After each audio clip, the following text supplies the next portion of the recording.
Não, então, não engrena. Tanto que se eu for olhar a tabela, né, você tem o Chile e o Peru lá atrás, né, que estão na rabeira da eliminatória, e o Brasil está no grupo bololô, né, podemos dizer assim, né, que é um grupo ali que tem uns 5 que estão abaixo de Uruguai, Colômbia e Argentina, que estão na frente. Então, quem diria que a seleção brasileira ia estar no bololô, né? Então, isso aí já mostra que a campanha não é boa.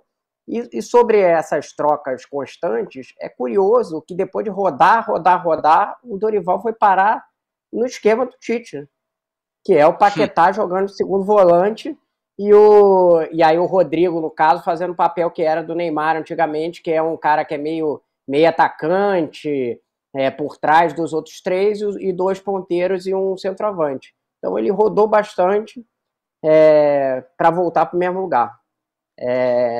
Vamos ver como é que vai ser esse mesmo lugar com jogadores diferentes, né? Porque essa é outra coisa, né? Coisa já está com acho que 70 convocados, uma coisa assim.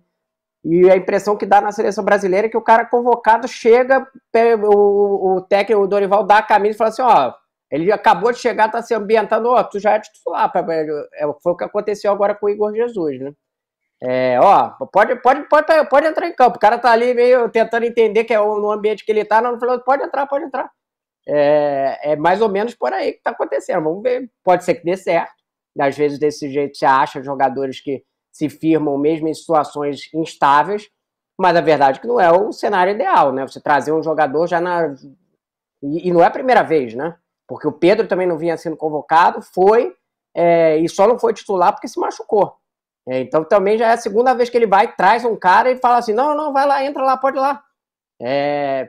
Tem acontecido constantemente. Aí, por exemplo, o Endrick, que já estava há um tempo, fica na reserva. Então parece muito tentativa e erro e uma volta aí ao que tinha lá atrás, que até pode de repente fazer um certo sentido, porque o time estava com muita dificuldade de furar bloqueios, né? Então se você tiver mais jogadores ofensivos, de repente, é uma alternativa, talvez. Mas não era o que vinha sendo trabalhado até agora, né? Era outra coisa, com o Paquetá ali mais como meio armador até então, e o Bruno e o André como volantes, né? Agora ele vai de provavelmente André e Paquetá, aí tendo essa linha ali de praticamente 4 atacantes, que é como jogava o Tite. Vamos ver se dá certo. Agora, animado, eu duvido que tenha alguém que esteja animado. Esse negócio que você está falando, Rodrigo, tem reportagem aqui no UOL justamente sobre isso, sobre como o Dorival vem mudando o time, agora andou, caiu num time igual, parecido com o do Tite. Tem reportagem aqui, clima desconfortável na seleção brasileira, entenda o dilema com o Dorival. O PVC falou sobre isso aqui no UOL, e eu vou ler um trechinho aqui para você. As constantes mudanças do Dorival Júnior na seleção brasileira causam certo incômodo nos jogadores. O time enfrenta tal. Hoje o treinador levará a campo mais uma formação diferente, com Igor Jesus titular e Endrick entre os reservas. Durante o de primeira, o Paulo Vinícius Coelho falou: ninguém está confortável com a falta de resultado, mas eles estão pagando um preço pela tentativa incessante do Dorival de mudar o time a cada jogo, a cada situação. Ele não tem conseguido, apesar do período de Copa América, que foi o mais longo para treino e aplicação da ideia de que ele queira, a ideia na prática não funcionou. E ele está constantemente testando ideias novas. Agora, meio campo novo, formação nova, e por aí vai.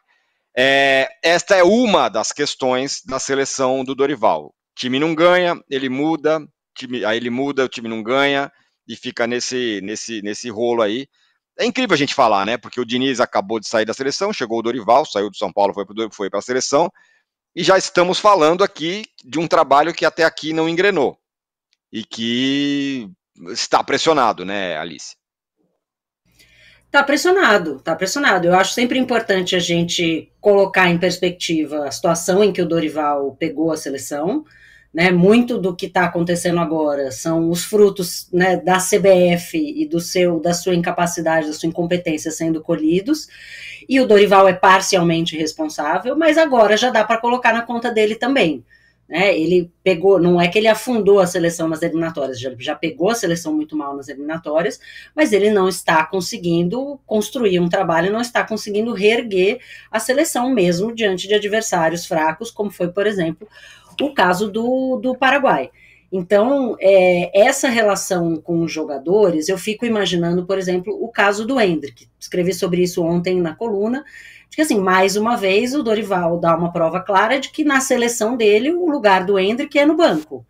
Porque com o Vini Júnior é banco, sem Vini Júnior é banco. Aí ele convoca o Pedro, como o Rodrigo disse, essa coisa, né? Traz o cara pela primeira vez e ele já vai ser titular. Aí monta a seleção para jogar em volta do Pedro. Pedro machuca no aquecimento do primeiro treino. Endrick banco, bota o Luiz Henrique também, que acabou de chegar. Aí agora Igor Jesus, primeira convocação, vai jogar e o Endrick vai ficar no banco, porque supostamente ainda está buscando o seu espaço no Real Madrid, enquanto o Igor Jesus já está, enfim, vive um melhor momento, segundo o Dorival, no Botafogo, guardadas todas as devidas proporções dessa comparação entre Botafogo e Real Madrid. Mas essa relação com o jogador que diz para ele o seguinte: eu não confio em você. Né? O Endrick chegou, fez o gol da vitória sobre a Inglaterra em Wembley, participou do empate, foi figura importante no empate com a Espanha no Bernabéu, e continuou sendo banco. Copa América, ele só entrou na segunda metade do segundo tempo, em todos os jogos da fase de grupo, foi titular contra o Uruguai, que ninguém jogou bem por causa da ausência do Vini, e depois é isso, no jogo contra o Equador ele nem sequer foi acionado no segundo tempo, né? Então, e aí no jogo seguinte ele vira titular e substituído no intervalo. Então essa inconstância também deve gerar uma insegurança nos jogadores, né? Assim, qual é o meu papel aqui dentro? Um dia eu não sirvo para nada, no outro dia eu sou titular, mas também não tenho chance de me consolidar. Vem um cara aqui que acabou de chegar e já vai ser titular e eu não vou ser. Então, certamente vai causar uma pressão, e quando você tem isso, né, 70 jogadores convocados, 90 jogadores convocados no pós-Copa do Brasil, claramente não tem um norte, né? Tem um pouco disso que é causado por lesões, né? Agora nós tivemos 6 lesões, então isso também, né, acaba prejudicando o trabalho do treinador, mas essa falta de confiança no trabalho, esse vai e vem, não deve favorecer o trabalho do Dorival também internamente. E externamente ele está pressionado porque não sei se vai bastar ir à Copa, né? A gente estava aqui conversando antes de começar o programa, acho que foi o Rubens aqui, nosso produtor, diretor, anjo da guarda, dizendo traz o Tite, né? O bicampeão das eliminatórias. A gente estava acostumado a ir bem nas eliminatórias. E agora a gente vive uma situação de ficar feliz com a classificação. E não acho que vai ser suficiente, e não acho que nada do que o Dorival fez até o momento é suficiente para bancá-lo como técnico para a Copa do Mundo. O Learn Football and Speak English, atende por esse nome aqui no nosso chat, está elogiando bastante a gente, falando que, pô, a gente entende muito do assunto e tal, tá curtindo. Ele tá aqui todo dia. Obrigado, Learn. Dê um like aí pra gente também, por favor. E chame parentes e amigos. Call to friends. O Rodrigo, são 42 jogadores até agora que o Dorival convocou. E agora, tem toda a era Edinaldo com relação à seleção